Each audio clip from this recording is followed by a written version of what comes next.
आता योग्य वेळी योग्य त्या पद्धतीने त्या मुलाला संस्कारित केलं, सन्मान कोणाचा वाढेल? एक बोलू का? पोरग हुशार जन्माला आलं, तसं आलं का ते? त्याच्या आईवडिलांनी कष्ट घेतले. एक श्लोक आहे बघा, त्या श्लोकात असं म्हटलंय, मुलगा हुशार कधी असतो? सुशिलो मातृपुण्येन पितृपुण्येन चतुरता दातव्य वंशपुण्येन आत्मपुण्येन सौभाग्यता. सुशिलो मातृपुण्येन, पोरग जर हुशार जन्माला आलं तर आईचं पुण्य. सुशिलो मातृपुण्येन पितृपुण्येन चतुरता, चतुर हुशार जन्माला आलं, बापाचं पुण्य किंवा बापाचे कष्ट. लक्ष देऊन ऐका बरं का, फार महत्वाचं आहे. दातव्य वंश पुण्यनं, दानशूर जन्माला आलं, कुळाचं पुण्य. कळलं का? काहीकडे पैसे भरपूर आहे, दान करायचे दानच नाही. माफी मागून म्हणून चालू घडामोडीवर बोलायचं म्हणून बोलतो. भगवान गडाच्या शेजारची गावं लिमगाव घाण्या इतकी छोटी आहेत आणि एक गाव कमीत कमी 70-80 लाख रुपये वर्गणी गडावर पोहोचवतंय. मी नाव ठेवतो, हा गैरसमज नका करून घेऊ. शिवाय ऊसतोड कामगार हा सुद्धा शब्द तितकाच महत्वाचा आहे. देण्याची दानत ही त्या रक्तात असते बघा. तुझं बोलणं पटतंय का बघा? म्हणून दातव्य वंश पुण्यनं आत्मपुण्यनं सौभाग्यता, म्हणजे हुशार जन्माला आलं आईचं पुण्य, आपलं हुशार जन्माला आलं बापाचं पुण्य, सुसंस्कारित जन्माला आलं आईचं पुण्य, दानशूर जन्माला आलं कुळाचं पुण्य, भाग्यवान जन्माला आलं स्वतःचं पुण्य. याच्या उलट करा,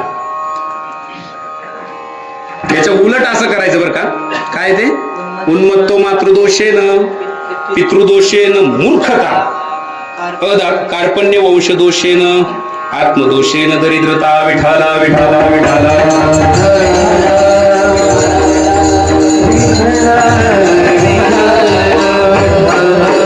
म्हणजे याच्यामध्ये असं म्हटलंय, उन्मत्तो मातृ, उन्मत्त शब्दाचा अर्थ आहे आमच्या भाषेत, नदीच्या पलीकडच्या भाषेत माजलेलं.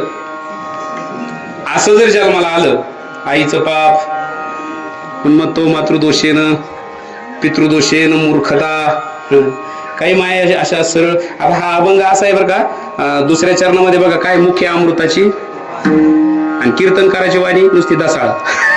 त्याला इलाज तेवढ्या त्या दसाळ बोलण्यापायी काय काय माझ्याजवळ सुद्धा बसत नाही, लांब असते त्याचा असल्यावर मागत बसायला बरं, कधी बॉम्ब टाकीन बरं का.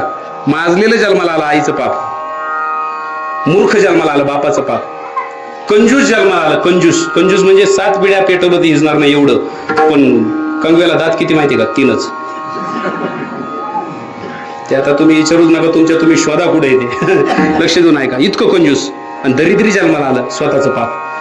हे गणित आहे. म्हणून आपल्या आई वडिलाच्या वागणुकीनुसार मुलं सिद्ध होत असतात. विठाला विठाला विठाला.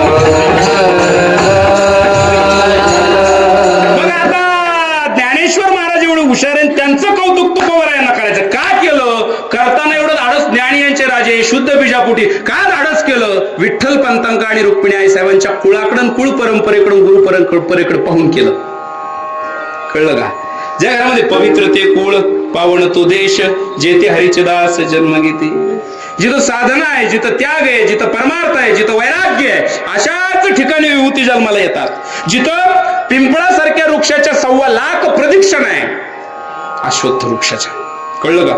जिथं संपूर्ण पृथ्वीची प्रदक्षिणा आहे, तीर्थयात्रा, आणि मग तिकडं काशी, तेही ऐन जवानीमध्ये. तिथं ज्ञानेश्वर महाराज कुठेही नाही जन्माला येत. म्हणून एक बोलू, माझं एक मत आहे बरं का. या अभंगाचा दुसरा एक सारांश असा आहे, मुलाने आपला आदर करावा, मुलाचा गावात लोकांनी आदर करावा. दोन्ही शब्द ऐका, मुलाने आपला आदर करावा, मुलाचा लोकांनी गावात आदर करावा. असं ज्यांना ज्यांना वाटत असेल त्यांनी आपल्या स्वतःसाठी काही नियम घालून घ्या. एक बोलू, मुलगा चांगला वागला, नाव कोणाचं निघतं? घरच्यांचं. पुढचं बोलतो, मुलगा वाईट वागला, नाव कोणाचं जातं? तुम्ही परवानगी देत असले तर थोडं धाडसाने बोलतो, कारण अभंग उमजन. मग मुलगा चांगला वागला तरी कौतुक तुमचं. तो पोरांनी नाव कमाल बर का कौसाबाई, म्हणजे आणि पोरांनी एखादं मर्डर करू द्या, काय करू द्या, ते बी पुण्यात करू द्या. काय मर्डर? अहो म्हणलं मी, तुम्ही लगेच चेहरे गंभीर गेले. आहे का? करू द्या, पुढं करू द्या, पुण्यात करू द्या. ते जर सापडलं नाही, गाव कोणतं? डवळपुरी किंवा निमगाव गाणं. खून कुठे गेला? पुण्यात. पोरग सापडलं नाही तर नजर कैद नावाचा एक दुसरा पर्याय दिला जातो शासनाकडून. तो कुणाला असतो? आई वडिलांना. जोपर्यंत तुमचा सुपूत सापडत नाही तोपर्यंत नजर कैद. रोज या निध चौकीला सयाकारान घरी जा. एवढ्या वयात सुद्धा त्या आईवडिलांना त्या चक्रा मारायची वेळ काय येते? मला असं वाटतंय की गर्भाधान, पुंसवन, सीमंतोनयन, जातकर्म, नामकरण, कर्णवेद, निष्क्रमण, अन्नप्राशन, चूडाकर्म, उपनयन, केशांत, वेदारंभ, विवाह, वानप्रस्थान, अंत्येष्टी हे 16 संस्कार आहे. त्याच्यातला पहिला संस्कार जर नीट केला असता तर या फेऱ्या मारायची गरज पडली नसती. विठाला विठाला.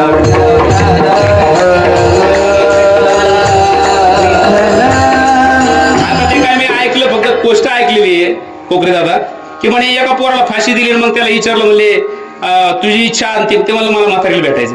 म्हातारी समोर आली, त्यानं असं बाई मागं केली, ठूनच दिली म्हातारीच्या. मी तिथंच होतो, म्हणजे बाहेर होतो मी, आपलं काय करायचं तिकडं मध्ये.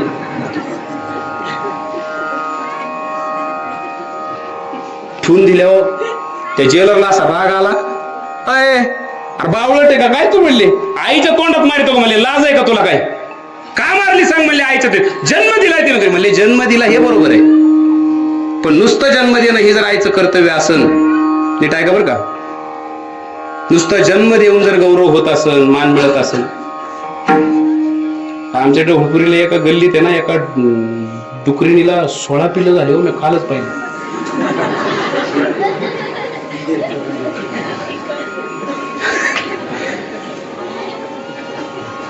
पद्धतशीर कळलं त्याला मला काय म्हणायचं समजून. म्हणले मग झालं काय? पहिलीच्या वर्गामध्ये मी फक्त पेन्सिल चोरून आणली, त्याच्या भाषेत पेन्सिल चोरून आणली होती. आई म्हणली बरं झालं, जाऊ द्या, आपल्या पेन्सिलीचं ताण वाचला. आणि तेवढी एक चूक जर झाकली नसती तर मी हळूहळू कंपत चोरली नसती, हळूहळू दप्तर चोरलं नसतं, हळूहळू दरोडा टाकला नसता. कळलं का माझं बोलता? आणि आज दरोडा टाकताना जी माणसं मेली त्याच्यामुळे मला फाशी झाली. माझ्या फाशी होण्यामध्ये आईचा सुद्धा वाटा आहेच, आणि मी सुद्धा त्याच्या मताचं समर्थन करतो. विठाला विठाला. म्हणून सावधान, डोळ्यात तेल घालून शुद्ध बीजापोटी नका ज्ञानोबारांसारखे होऊन देऊ. कमीत कमी ज्ञानेश्वरी सोबत ठेवणारे तरी घडवा. नाही कळलं का? बरोबर आहे का? नका ज्ञानेश्वरी लिहू, वाचू नका, पाठ करू नका, पण ज्ञानेश्वरी संग राहू द्या. त्याच्या काय नाही कीर्तन टाकलं ना संस्थेत, नाही त्याच्याकडे बाकीचं काही असू द्या, पण कमीत कमी त्याच्याकडे हरिपाठ जरी वरच्या खिशात राहिला तरी तो हरिपाठ त्याला वाईट कर्म करण्यासाठी कधीच परवानगी देत नाही. एवढी ताकद हरिपाठाची. ह्याच्यातला एक काय विद्यार्थी नाही कीर्तन करावं द्या, नाही वाजवता येऊ द्या, नाही काय, त्याला आता बरोबर कळलंय सप्ताह तिथं जेवायला जायचं आणि कपडे तिथं उभं राहायचं. हा येत ना राव, मी आता काय, आता बोलू नाही बरं का, थोडंसं बोलतोच. भागाप्रमाणे कीर्तन केलं का गोड वाटत आहे. मी आयुष्यपत पुढे वर्षातून एखाद्याच बारीला ड्रेस घेतो मी. इतके कापडे येतात का नाही, ते कधी कधी फेट्यास आहेत. आता नाही का काल आपण माझा फेटा बिटा असं मान असतो ते, ठीक आहे, काही भागात असते पद्धत.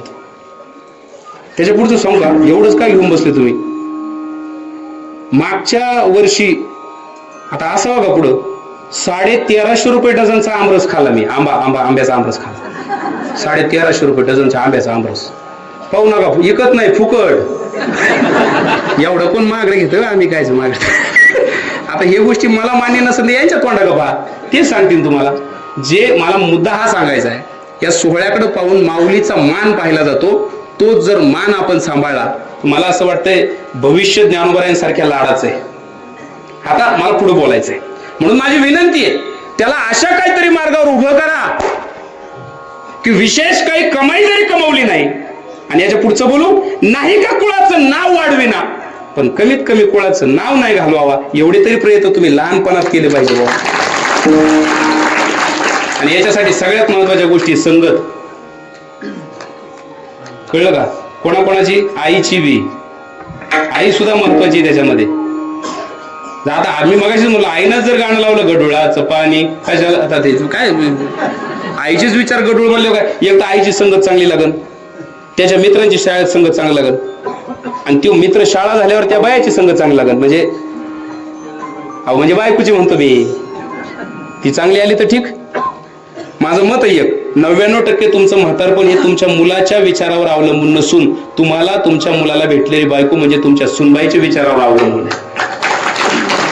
तिला जर तुम्हाला मुलगा जाऊ द्या, तू पुढचं वाक्य बोलू का, तुमच्या पोऱ्यालाच नीट करायचा आकडाच ती.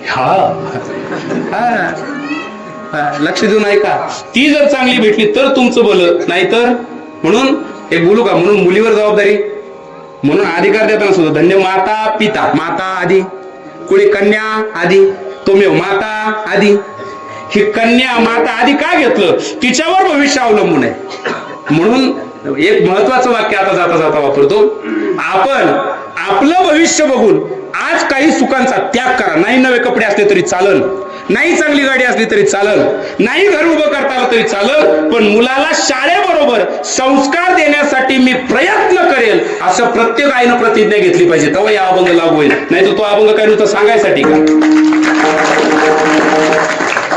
आपल्याला नुसते आईत खाऊपणा लागला. पोरग चांगलं निघालं पाहिजे पण चांगलं शिकवायचं. थोडं जादा होतंय का, मी आपलं सावली पाहिजे आपल्या याला गाडीला पण झाड लावायचं, नदीत आंघोळ करायची पाणी स्वच्छ पाहिजे पण आपण नदी स्वच्छ ठेवायची. आता कोणचा कायदा आहे बुवा, पोरग चांगलं पाहिजे मग तुम्ही नीट काशी करा, म्हणजे तुम्ही नाही म्हणजे काय झालं, गणेश महाराज इतकं हल्लं, एवढंच पोरग होतं, एवढंच, हे याच्याकडे पाहून घ्या, तू घाबरू नको मी तुझ्या सोबत, एवढंच पोरग होतं, एवढंच पोरग होतं, असं हल्लं रपा रप रपा रप रप. ते बिघडलं होतं का काय, त्याचा बाप काय माहिती, लय हल्लं बा. ती म्हातारी आली मध्ये, त्याची आई एकच आहे आपल्याला, तुमचं आहे डोकं एकदा फिरलेलं, एखादा फटका बसला, पोरग आपलं एकुलतं एक, बस तू तुझ्या ह्या आगाऊपणामुळं बघ म्हणले त्याचं मार्कशीट किती मार्क पडले बघ, आणि मी इथं ते गोण्या उचलला जातो कांद्याच्या, ह्याला पैसे पुरवतो, ह्यानं नीट अभ्यास करावा का नाही करावा म्हणले, ह्याच्याकरता रात्रंदिवस कष्ट करतो, एवढं करतो, बघ म्हणलं किती मार्क पाडले, तू म्हणते हा नका, पण त्याला विचारा ना काय नेमकं, ते बोलूनच द्या ना. ते पोरग बोलायला लागलं की थोबडा ठेवून द्यायचं, ते पोरग अशी. त्याच्यात तो बाप पकवाले होता, आता हात कसा असं असं वाजवलं पोरग, पदावर नाही, लय हाणलं ते पोरग इथपर्यंत हुंदके देत देत शेवटी आई की आई डोक्यावर हात फिरावला, पाप्या तुला तरी मी म्हणायचे का नाही अभ्यास करी जा, अभ्यास करी जा, नाही काय तर पासिंग तरी कर, तुला माहिती होतं चांगलं नापास झालं हानी म्हणून, कमून एवढे कमी मार्क पडले, नाही म्हणले आई मी 62% मार्क पडले, मग कमून हाणलं, म्हणले त्यांच्या हातातलं कार्ड माझ्या 10वीचं नाही त्यांच्या 10वीचं आहे, आता ऐकाच.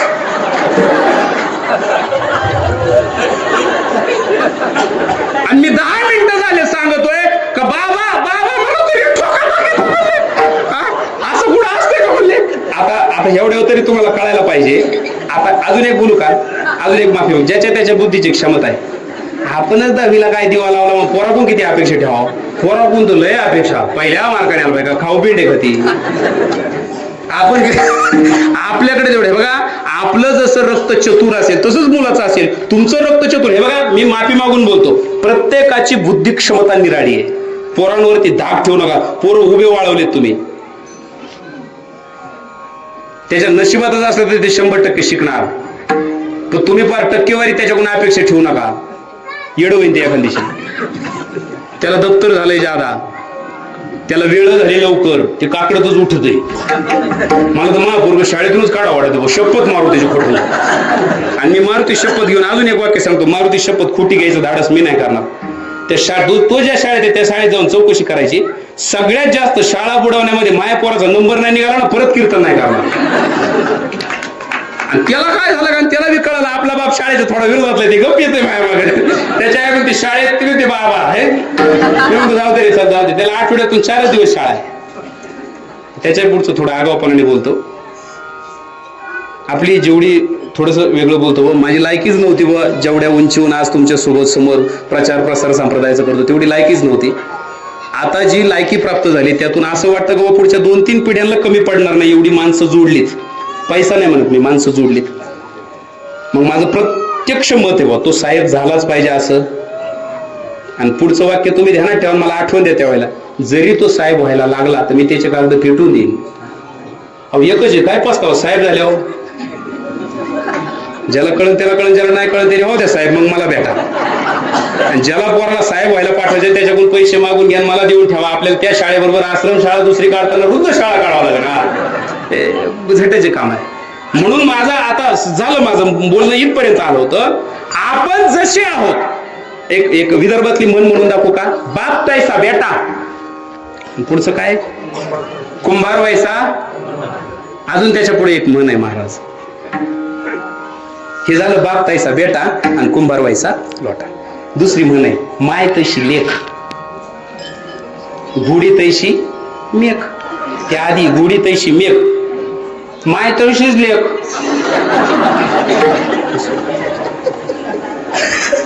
नाही हा ते मला हे जर टोचलं काहीतरी म्हणून बोट घातलं. हे बघा, काही अभिनय हे ना, हे असे खुनून करायचे असतात, ते जास्त पोचतात लोकांना, बोलायची गरज आहे का? आणि माझा मुद्दा मग इथपर्यंत होता, आपल्या असणाऱ्या वडिलांच्या आचारसंहितेवरून मुलांचा आदर्श ठरवला जातो आणि तेच धाडस म्हणूनच तुकोबरायांनी ज्ञानोबरायांसाठी केलं. शुद्ध बीजा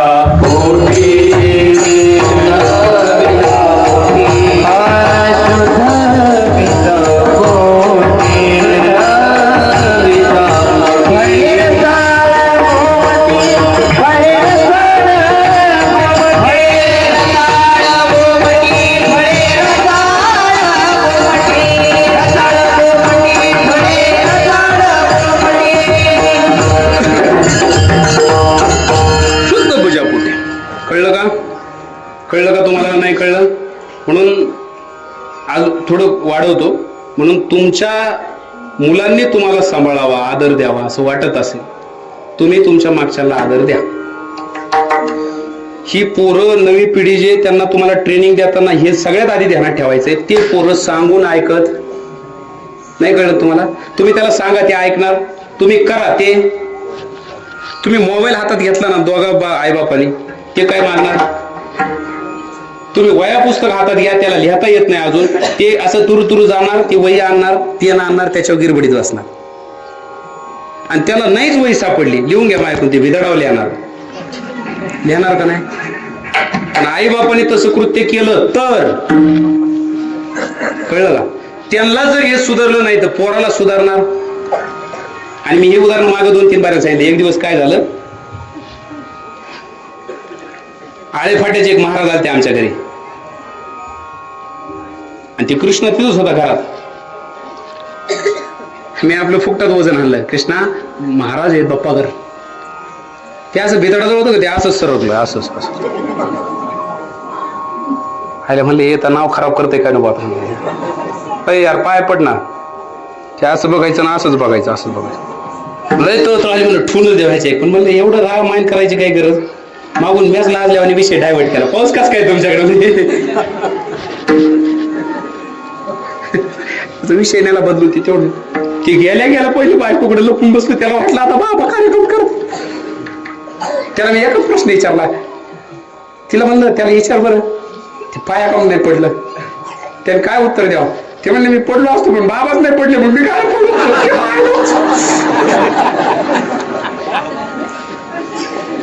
लक्षात आलं का नाही? अजूनही लक्षात नसून आलं तर बसा, जेवण आहे ना. हे जैशी करणी. आपल्या मुलांना आपण जे कर्म करतो सांगायची गरज नाही. त्यांचे हे 2000 मेगापिक्सलचे नैसर्गिक कॅमेरे इतके भयानक आहे, ते सगळं पाहताय. आई काय करते, बाबा काय करतात, कोण कोणाशी कसं बोलतोय, कोण कशाला कोणाला कसा व्यवहार करतो, काय खात्यात काय पित्यात, सगळं पाहतात. ते पाहतात का नाही? आणि तसंच ते पुढे वाटतात. म्हणून एक सांगू का तुम्हाला, तुमच्या असणाऱ्या, आणि म्हणून ज्या वेळेला एखादी माणसं नावं ठेवतात त्यावेळेला ती नावं काय ठेवायचं धाडस करतात. एखाद्याने जर गावात भांडण केलं, एखाद्याने दान केलं, तर ते म्हणतात अरे हेच काय घेऊन बसला, त्या मारुती मंदिराला सुद्धा सगळ्यात जास्त देणगी त्यांचीच आहे. हेच काय घेऊन बसला, त्या अमुक सभा मंडपामध्ये सगळं योगदान त्यांचंच आहे. हेच काय घेऊन बसला, हे ग्रामपंचायतच्या इमारतीला सुद्धा निधी वर्ग नव्हता, तोपर्यंत इमारत गळायची तो वाजता छत त्यांचाच आहे. त्यांची परंपरा आहे कुळाची. आणि चौकात जर भांडण चालू असलं, धडाधड गाड्या उचलून आपटणं, फोडणं, तोडणं, ते दुसरं तू मध्ये नको जाऊ, मी मध्ये चाललो मिठवाय, मध्ये नको जाऊ. ते म्हणजे का खानदानच तशी, तुम्ही मध्ये जाऊन काय करते नाही कळलं का? फुडून चाललंय बघा असं गिरणीतून पीठ काढल्यावर, पुन्हा ठसर नको यायला आणि भाकरी नको बिघडायला. हा असं पद्धतशीर काय निघालं? याचा अर्थ त्यांच्या त्या भांडणावरून त्यांचे आईबाप सुद्धा कसे होते हे कळलं का नाही? कळलं का नाही? लक्ष देऊन आहे का बरं का? तुम्ही आयुष्यभर चांगले जगले म्हणजे उपकार नाही झाले, तुमच्या पोरांनी सुद्धा चांगलं जगलं पाहिजे, तेव्हा तुमचं नाव टिकल. आणि आता याच्या पुढे सांगतो, आई वडिलांनी जे आई वडील जर ओळखायचे असतील, समजा एखाद्या ठिकाणी एखाद्या मुलगा पाहिला, त्याचं कर्म पाहिलं, तर त्याच्यावर लगेच त्याला शुद्ध बीजापोटी म्हणता येईल का? नाही नाही नाही नाही, ऐका, नाही म्हणता येणार. कोण म्हणतं नाही म्हणता? आजचा अभंग काय? ऐका, मला असं वाटतंय का त्याला जरी नाही पाहिलं तर मगाशी जसं म्हणलो, झाड जाणीजे सांगू तुम्हाला त्याचे आई वडील कसे होते याचा अंदाज त्या पोराच्या वागणुकीहून काढायचा असतो. कसा काढायचा? कीर्तनात बसलं, मोबाईल घेऊन बसलं, तिथूनच महान परंपरा. मुलाच्या वागणुकीवरून आई वडील सुद्धा ओळखण्याचं सामर्थ्य म्हणजे अनुमानप्रमाणे आहे. विठाला विठाला विठाला.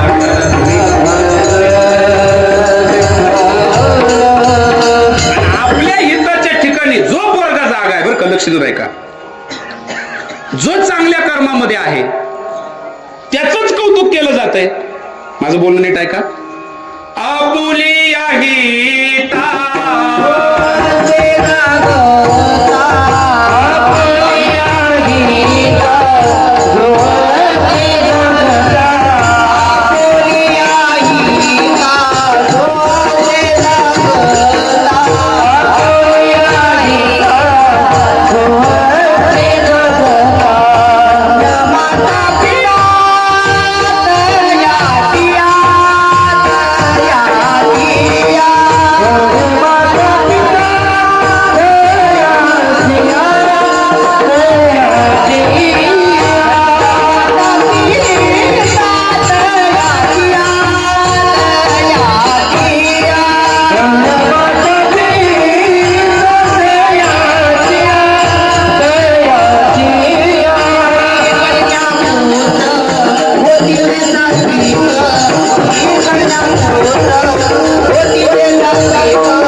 कुळी कन्या पुत्र होती जे, आणि पुढं काय?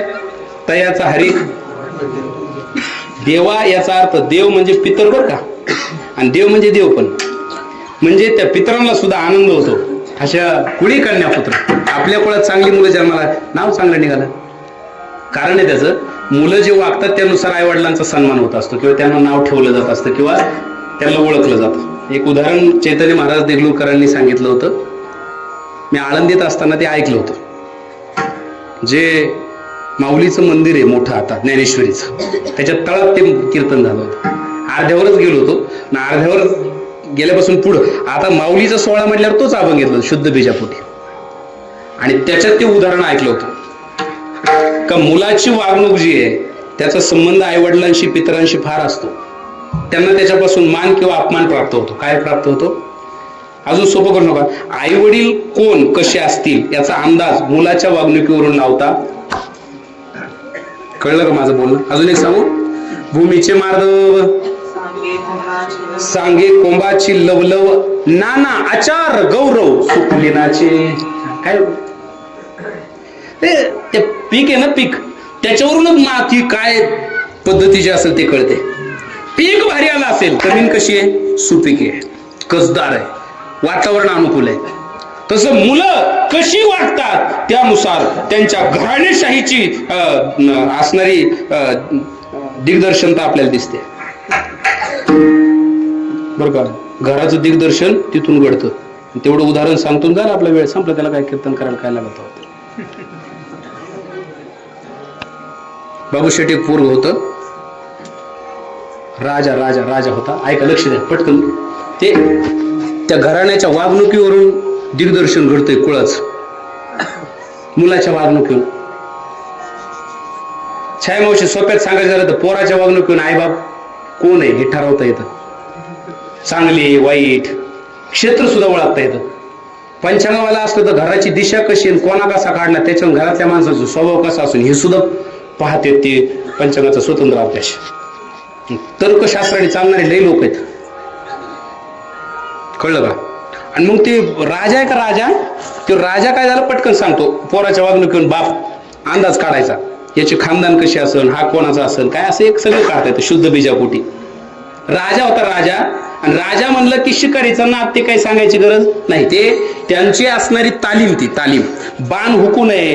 अचानक आपल्यावरती जर हल्ला झाला परराष्ट्राचा, त्यावेळेला त्यांच्याकडे काय असायचे बाण, आणि त्याचा सराव चालू राहावा म्हणून ते हरणामाग जंगली प्राण्यांमाग शिकारीला जायचे. हे त्यांचं ते राहून राहून लहर आली की ते शिकारीला निघाले. एक दिवस राजेसाहेब शिकारीला, एक प्रधान घेतला आणि एक सैनिक घेतला आणि ते गेले. पटकन सांगतो. आणि ती जंगल म्हणजे काही साधी गोष्ट नाही, पार साकळापर्यंत गेले ते खाली. आणि तिकडे गेल्यावरती रस्ताच चुकला बा, हे तिकडं काय मिळ लागला. तेवढ्यात मिलिटरीची गाडी आली. मग ती विचारूच ना, जे पळालं कोणालाच काय मिळ लागा ना. पार ह्या इकडं काठवणात आल्यावर एक पिपळाचं झाड होतं, त्याच्या खाली मुंजा बसलेला होता. म्हणजे बाबा होते, एक संन्यासी बाबा होते, पण आंधळे होते. आंधळ्या बाबाला तिथं मांडी घालून बसलेलं पाहिलं, आणि जे पहिलं आलं सैनिक होता तो, त्यांनी विचारलंय आंधळ्या, अरे इथून कुणी गेलंय काय? मग आमची चुकामुक झाली म्हणले. त्यांनी सांगितलं माझ्या डाव्या हाताला पावटी बो, मग अशी काहीतरी वाजलं, मग काय तपास नाही. ते गेला तिथून निघून. त्याच्यावर 10 मिनिटांनी दुसरा तो प्रधान आला. प्रधानजीने विचारलं आंधळे बाबा जय हरी. म्हटले जय हरी. अहो इथनं कुणी गेलंय असं तर जरा सांगा म्हणले, आमची हुका चूक झाली म्हणले, बराच लांबचा प्रवास करायचा आहे. हा म्हटले जा म्हणले, एकूण हुज्या बाजून एक जण गेलाय म्हटले तुमच्या 10 मिनिटापूर्वी. आणि त्याच्यावर 15 मिनिटांनी राजा आला, आणि राजाने आल्याबरोबर सुरदासजी प्रणाम, जय हरी जय हरी म्हणले. राजेसाहेब जय हरी. काय म्हणता? अहो इथनं कुणी गेलंय का सुरदासजी? नाही, आंधळ्या माणसाला तो एक गौरवात्मक शब्द आहे. म्हणले राजेसाहेब इथून ना तुमचा सैनिक पण गेलाय, प्रधान पण गेलाय, तुम्ही जा, एक थोडं अंतर आहे, फक्त स्पीड वाढवा, सापडतील निमगाव पर्यंत. सुरदासजी काय म्हणले माहिती ते आंधळे बाबा? ते म्हणले जा तुम्ही. तेवढ्यात राजा म्हणला का हो तुम्ही आंधळे ना? म्हणले हो. काय बोलता राव म्हणले. मग तुम्ही जर आंधळे म्हणावा तर पहिला गेला तो सैनिक आहे आणि दुसरा प्रधान आहे, मी राजा, हे तुम्हाला कसं माहिती? राजा थोडा डाऊट आला, कारण राजा चक्षु होता जरा, राजा माइंड मास्टर होता. राजा एका रात्रीत इलेक्शन फिरवणार होते, सोपा नव्हतं एवढं. राजा म्हणला काहीतरी गडबड आहे. हे 100% ते वैष्णवदेवीला जाताना रेल्वेमध्ये काही आंधळे येत्या का? बाबा ते पलीकडे निघाले का त्यांच्याच हाताने मोजे तिथे.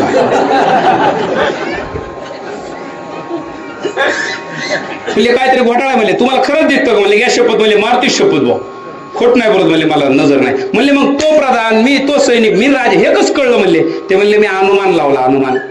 म्हणले काय अनुमान लावला? म्हणले मी बोलण्याहून अनुमान लावला कोण काय असू शकतं. एक तर तिघ आले, 15 मिनिटाच्या अंतरावर आले. ते वास, सेंट, वास, कृती, हालचाल, बोलणं, आवाज, आवाजाची उंची, सगळ्याचा अंदाज बांधला. म्हणले माझं वय आता 70, जिंदगी भरामध्ये मी जेवढे अनुमान सांगितले का त्याच्यातला एकच फेल नाही गेला. म्हणले इतकं कॉन्फिडन्स होते म्हाताऱ्याला. म्हणले तो पहिला सैनिक ह्याचा अंदाज कसा लावला? म्हणले ते आल्या मला असं म्हणलं, म्हणले हे आंधळ्या इथून कोणी गेलं का? मी तवाच ओळखलंय, ज्या अर्थी नीट बोलत नाही त्या अर्थी सरपंच सोडा पण सदस्य सुद्धा नाही म्हणा. तो काय सोपं का काय? कारण आंधळ्या बाबांना माहिती होतं सरपंच व्हायचं म्हणलं तर फार डिलिव्हरी पासून प्रकरण हाताळावा. हे कधी करेन गाड्याच ठेवा लागा त्या घरीतून, तुला ने नाही इथले नाही, इथले सरपंच मला काय करायचं? ऐका माझं बोलणं, ऐका जवळ ते म्हणले असं त्याच्यावर अनुमान लावला. म्हणले अंदाज लावला मी, त्याचं बोलणं बिलणं. दुसरा तो बोलला म्हणले आंधळे बाबा जय हरी, नीट बोलला, पण त्याचा शब्द शुद्धता मात्र नव्हती. आंधळा हा शब्द त्याच्यात आलाच. त्याच्यावर मी अंदाज लावला. संगतीचा परिणाम आहे, अधिकारी कोणतरी, पण याला 100% शब्दकोशागाराचा शब्द वापरता आला नाही.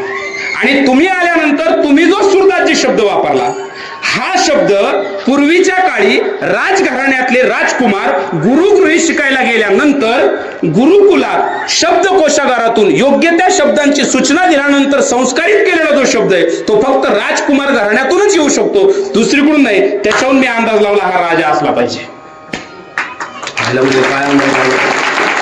चांगलं बोलण्याचा परिणाम बघा असं झाला. म्हणून शक्यतो काही शब्दांचा प्रयोग चांगला करी जा, म्हणजे तो माणूस कसा का असावा पण चांगला प्रयोग करी जा. सुरदाजी तुम्हाला सांगतो, आता तुम्ही गाडी चालवणार त्याला ड्रायव्हर नाही म्हणावा कधी, त्याला सारथी. काय महाभारतात काय नाव आहे? सारथी. त्याला तुम्ही ड्रायव्हर म्हणले का ते बरोबर दुर्गादेवीच्या वाड्यातच ते त्याला अजून सांगतो तुम्हाला सांगतो चांगले शब्द वापरी जा. सारथी झालं का, अजून बरेच असे काही शब्द त्याला दुसरे शब्द वापरतात. जसं आंधळ्याला आंधळ्या म्हणून नाही, सुरदाजीच म्हणावा, महाशय म्हणावा, महाराज म्हणावा, असे काही शब्द आहेत ते सगळीकडे लागू होतात. देवा, माऊली, असं. एवढं सगळं झाले होते म्हणले महाराज काय अभ्यास आहे राव तुमचा, डबळपरीच आहे ना. लोक बघितलं हात लावला का गोळच होते बरं का आधी. मी आपलं जपून ठेवतो कॉलर. म्हणले म्हणले मग एक काम करता का म्हणले, माझी एक विनंती, तुम्हाला एवढा तर्क म्हणले मी जिंदगीत असा माणूस पाहिला नाही आणि एकही शब्द तुमचा खोटा निघत नाही. त्यांना एक लक्षात आलं, हे म्हातारं लय तरबेज म्हणले, ह्याला आपल्याला दिसतं पण आपल्याला जे दिसत नाही ते ह्याला दिसतंय. म्हणले मग तुम्ही एक काम करा ना म्हणले, आम्ही तुम्हाला आमच्या राज्यामध्ये राहायची व्यवस्था करतो, तुम्ही आमच्या राज्यामध्ये या, राहा, खाण्यापिण्याची सगळी सोय आम्ही तुमची करतो. ते म्हणले जशी देवाची इच्छा, समयासी आणि देव ठेविल बस. आता ज्या अर्थी तुझ्या बुद्धीत आलं त्या अर्थी मी तुला भेटलो, तू मला मागणी करतो, हे काहीतरी संकेत असला पाहिजे. याला कौल लावणं म्हणतात, कौल, देवाचा कौल लावून. काही लोक देवापुढे चिठ्ठ्या टाकते, एक हवाकार एक नकार एक उचली, त्यांचं जसं येईल तसंच करतात. हाय अजूनही ती पद्धत आहे. आणि तेवढं सगळं झाल्यानंतर त्यांनी मग ते म्हणले चला, नेलं राज्यात. एक घर त्यांना ते एक रूम बिम दिला आणि त्या राजाने तिथून पुढे धडाका धरला.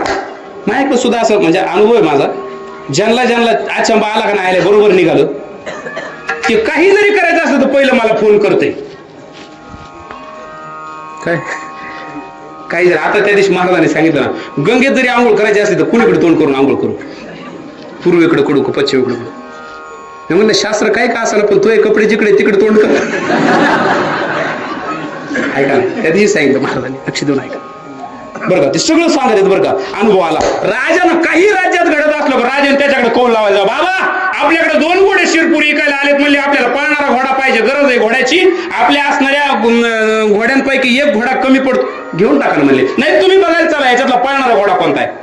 म्हाताऱ्याला हातात धरून नेलो घोड्याजवळ, म्हाताऱ्याने पाठीवर हात टाकला, शेपटीवर हात टाकला, त्याचं ते असं हे मोरकी धरली, दात पाहिले, चौस दुसरं सगळं पाहिलं, माती टाकून पाहिले अंगावर सगळं पुढं. राजे ह्या 2 पैकी काय किंमत म्हणले, 2 इंची 11 लाख रुपये हाय देवाड्या किमता. बक्षीसच 5-5 लाख रुपये त्या शर्यतीवर. 11 लाख रुपये. पण म्हणले राजे तुम्हाला कोणता पाहिजे म्हणले, पळणारा पाहिजे. आणि तू इकडे मला घ्या की दोन्ही पण पळणारे म्हणले शिरपूरचे. ते म्हातारा म्हणला हा राजे उजव्या बाजूचा 11 काय 12 लाख द्या, पैसे वाया जाणार नाही, डाव्या बाजूच नका घेऊ म्हणले. कमून ते वरातीच घोड आहे म्हणले. तो ऐकणार आहे का, त्याने डोळेच अशी करायला सुरुवात केली. ह्यानकच काय ओळखलं भाऊ म्हणले, तो ऐकणार म्हणजे तुम्हाला काय माहिती वरातीच आहे, बेंड वाजा वाजवा, जर त्यानं उड्या हाणल्या नाही ना तर ही तलवार आणि माई मान बिंदास कापा म्हणजे ती. त्याचा बीपीच वाढला, कोणाचं त्याने इकायला आणलं त्याने. राजा म्हणला बोल खरं आहे का खोटं, आणि बँड वाजवलं आणि ते लागलं नाचायला. म्हणले त्याचं डिपॉझिट जप्त, जेवढे 11 लाख ते जप्त, घोडे जप्त, याला जेलमध्ये टाकला. कोणला ती इकायला आणले त्याला. माळ्याची मकान कॉलेज वाटेल गेला आतमध्ये, आणि आतमध्ये टाकल्यानंतर दुसऱ्या दिवशी आला हिरे विकणारा. पण ते यांनी जेव्हा घोड्याचं ओळखलं ना तेव्हा राजा त्याला त्या प्रधानजीला बाकीच्या म्हणलं, प्रधानजी ह्या बाबाला काही म्हणले लय कामाचा वेळी 11 लाख रुपये वाचवले म्हणले आपले, याला आजच्या संध्याकाळच्या जेवणापासून 1-1 लाडू वाढवा देत जा म्हणले जेवणामध्ये, जगू दे ह्याला जास्त दिवस. झालं दुसऱ्या दिवशी मोती विकणारे आले. मोती विकणारे ते मोती दाखवले, राजेसाहेब घ्या तुमच्या धनकोशागारामध्ये सन्मान वाढेल, किंमत 22 लाख. ते म्हणले म्हाताऱ्याला पाहू द्या. आता म्हाताऱ्याला दिसत होतं का आंधळ्या हाती मोती, ज्ञानोबरांनी तर खंडन केलंय बुवा, पण हे अनुमानात तरबेज होतं. याला चर्मचक्षुने नव्हतं दिसत पण अंतर्दृष्टीने कळत होतं. त्याने ती घेतल्या हातात, असे चोळले, असे राजे किती म्हणतंय हे 22 लाख 7 लाखाच्या वर किंमत नाही व्हायची याची. म्हणले काऊन? हिनकस आहे. हिनकस आहे ह्यो कस काय खोटं सांगतो? वरून चांगले आहेत म्हणले, आतून वाळू याच्यात. काय बोलता? हा बोलता म्हणजे जर तसं नाही निघालं फोडा म्हणले मोती 2-4, आणि जर तसं नाही निघाले तर तुमची तलवार माझी त्याच्याशिवाय बोलतच नव्हतं. इतकं पक्क फेलच नाही ते. फक्त इलेक्शनच्या काळातच पिपळा खाली जाऊन बस करते. लोक वैताग द्यायचे ना, कोण येणार कोण. त्यांना वाटलं मग लोक इलेक्शनलाच उभे नाही राहायचे, मी ज्याला सांगून तोच निवडून येणार, बाकीचं फॉर्म काढून घेईन, अपक्ष निवडणूक काय करायचं. त्याच्यामुळे ते म्हणलं असं तेवढ्या काळात आपलं लांब बरं. ते मोती फोडले त्याच्यात वाळू निघाली. म्हणले महाराज हे असं कसं काय? म्हणले असे स्वाती नक्षत्राच्या पावसाची ही करामत आहे. हा स्वाती नक्षत्राचा थेंब जर शिपल्यात पडला त्याचा मोती बनतो, पण तो जर पडताना आधी समुद्राच्या काठावर पडून वाळू घेऊन उठला मग शिपल्यात घुसला तर मग तो वालुकामय बनतो. त्याची किंमत मार्केटमध्ये कमी असते. हे त्याच्यातली मोहर आहेत. ह्याने तलवार काढली, ज्यांनी आणलं होतं का त्याला, ज्यांनी ती काय आणले त्याला जेलमध्ये टाकलं. ते दुसऱ्या तिसऱ्या दिवशी सुटले जामीन, होतो बाग सोडून द्या. ते तेवढ्या पुरतं होतं फक्त. ते मीडियावाल्यांना दाखवायपुरतं गरजेचं होतं ते झालं बा. त्याला आतमध्ये टाकलं, ह्यांना सांगितलं प्रधानजी लाडू सहित एक एक चांदके वाढवा द्यायचा, म्हातारा मेलाच नाही पाहिजे म्हणते. काय आणि ते शेंडगे पाटील ते तिथून निघालं, आणि तिथून निघालं आणि ते गेलो घरात आपल्या राज्यसभेकडे चाललो. त्या खुर्चीवर बसलं, त्याला काय खुराक लागला मेंदूला. ते म्हणलं हे म्हातारं नेमकं आहेच कसं बा?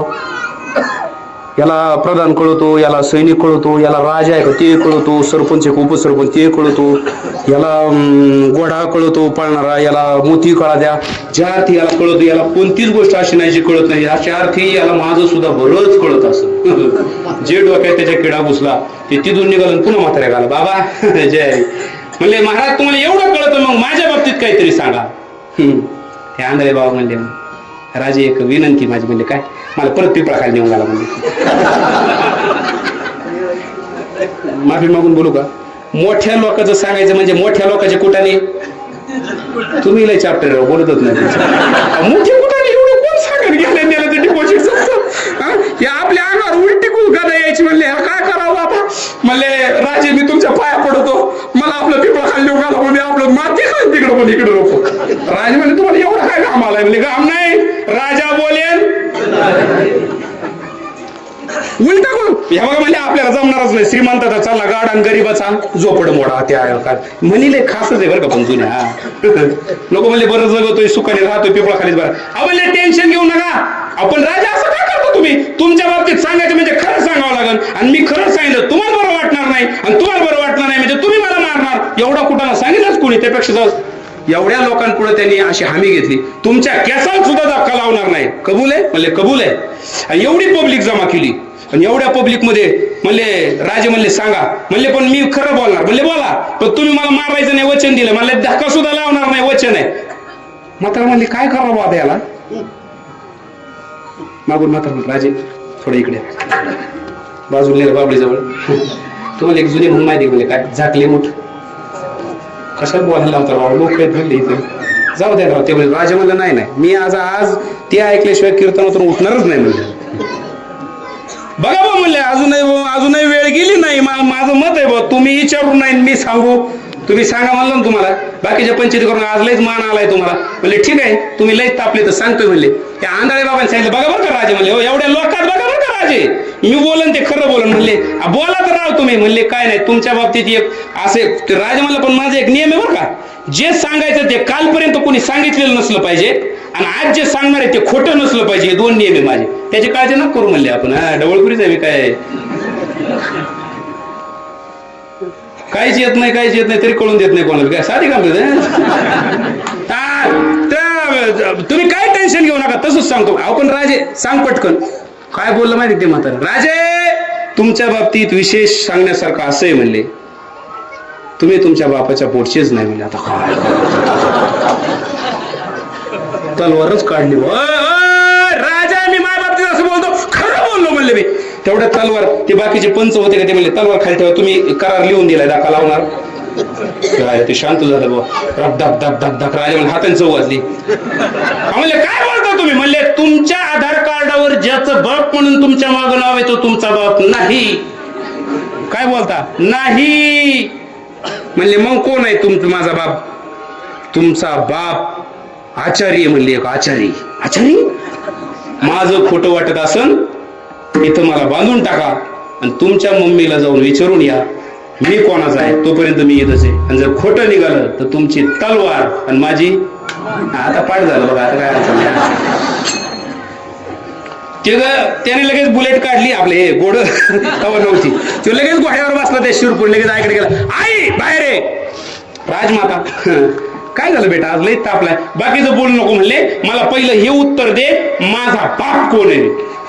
म्हणले याला का वरून झाला का, इतके दिवस नाही काय याला काय झालं. म्हणले अय यार तू झालंय काय, बाकीचं बोलू नको. नाही तर हे बघ ही तलवार मान मी मायाच हाताने मान कापून घेईन. सांग लवकर माझ्या बापाचं नाव सांग. म्हणले माझा खरा बाप कोण आहे. अरे म्हणले पण बोलू नको. तापलं ते. मलाच बीपीची गोळी घ्यावं लागायची. तुम्हाला सांगतो ती म्हणल्यावर हे बघा आई वेळ घालू नको म्हणले. मला तुला शपथ आहे म्हणले मारुतीची, खरं सांग म्हणले माझा बाप हे आधार कार्डवर जे माझं नाव आहे तोच आहे का माझा बाप. म्हणले बेटे असं आहे बरं का. म्हणले काय झालं तुला कोणाला माहिती, मला माहित नाही. तिच्या मनात एक प्रश्न अजून येऊन गेला. जी गोष्ट गुपित आहे, जी फक्त त्याच्या बापाला मला माहिती आहे, ही गावात पोहोचली कशी हेच कळालं तिला.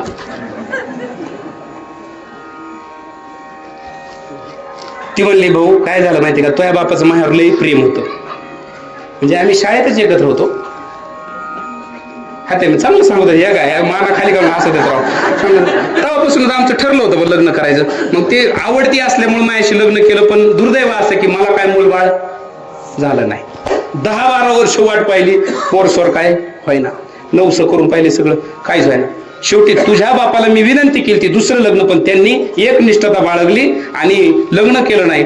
पर्याय दुसरा असा काढला दत्तक पुत्र घ्यायचा. म्हणजे बर मग आपल्याच गावात एक आचार्य होता जो बुर्जाजवळ राहत होता कैक काळापासून, आणि त्याला जावळे रावळे 2 पोरं झाले आणि त्याला आम्ही मोहरा दिल्या. आणि त्याच्यात थोरलं पोरग जे पहिल्यांदा जन्माला आलं ते दत्तक घेतलं. ते राजघराण्यात राजपुत्र म्हणून वाढवलं. कोणाला कानोकान खबर नाही. आणि त्या दोघांना सोन्याच्या मोहरा देऊन इतक्या लांब पाठवलं दिगंतरी, ते परत या राज्यापर्यंत येऊ शकत नाही इतक्या लांब पाठवलं. आणि म्हणून तू त्या आचार्याचा आहे. तेवढं आल्या म्हाताऱ्याने राईट काढलं राव. म्हणजे मी आचार्य त्याला दमच निघाला. त्याच्या डोक्यात एकच खटकी पडली. आई हे पण लोकांना माहिती होते. म्हणले मी आता मारुतीची शपथ घेते. तो मला मारुतीची शपथ दिली ना, हे तुझ्या बापाला मला आणि त्या आचार्याला आणि त्या बाईला सोडून कोणालाच माहित नव्हतं. आणि ते जसे इथून गेले तसे परत आलेले नाही. त्यांना कोणाला भेटून सुद्धा दिलं नव्हतं. म्हणले मग ते म्हणले या म्हाताऱ्याला सांगितलंच कुणी राव. मग नाही नोंद नाही ग्रामपंचायत नाही काय, मग घोटाळाच काय.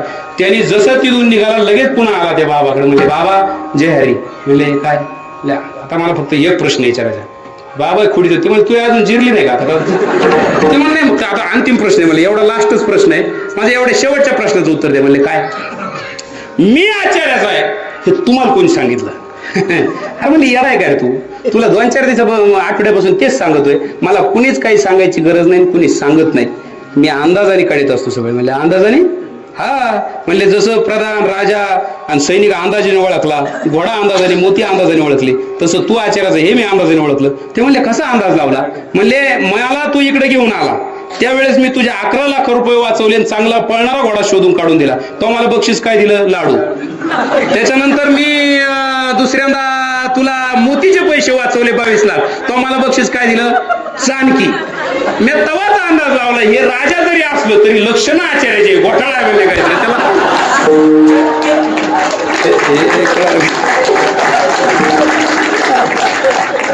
प्रत्येक रामदार तुम्हाला सांगतो की 6वी पंचवार्षिक आपल्याकडे नव्हतीच पण निवडून आले बघा. लक्ष देऊन ऐका. म्हणून मुलाच्या वागणुकीवरून आई वडिलांचा गौरव किंवा त्यांची लक्षणं सिद्ध करता येतात. तेच महाराज म्हणतात शुद्ध बीजा